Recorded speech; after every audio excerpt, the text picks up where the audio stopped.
একই খাটে একই বিছানায় বড় বোনের পাশাপাশি ঘুমিয়েছিল 7 বছর বয়সী আসিয়া। আর সেই বড় বোনের পাশ থেকেই ছোট বোনকে তুলে নিয়ে ধর্ষণের সেই নির্মম জঘন্য ঘটনাটি ঘটিয়েছে বড় বোনের স্বামী এবং তার শ্বশুর হিটু মিয়া।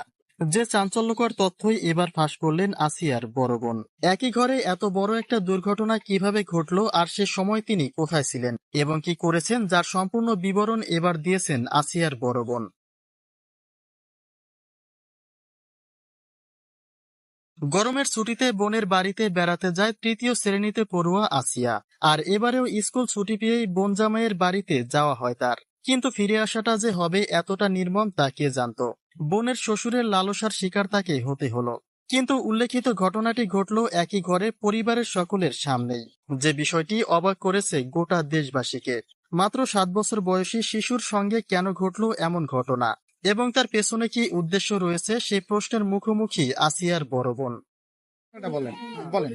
আমরা আটটার পর দিয়ে আমি ঘুমাই গেছিল আর বউ ঘুমাই গেছিল। ঘটনাটি ঘটে আনুমানিক রাত 2টার আগে।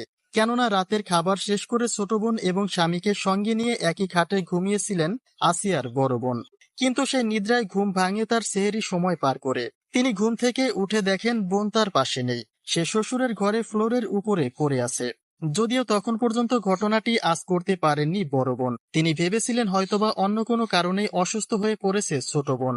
কেননা 7 বছরের একটা শিশুর সঙ্গে যে এমন ঘটনা ঘটতে পারে সেটা ছিল তার চিন্তারও বাইরে। ঘুমাই গেছিল। তারপর এর মধ্যে কিছু ঠিক পাইনি, কিন্তু দৈনিক ফেরি খাওয়ার জন্য সবাই ডাক দেয়, কিন্তু ফেরি খাওয়ার জন্য কেউ ডাক দিছিল না। অতঃপর এ বিষয়টিকে কোনো অ্যাক্সিডেন্ট বলে মনে করেন না আসিয়ার বড় বোন। তিনি বলেন এটা নিশ্চয়ই পরিকল্পিত।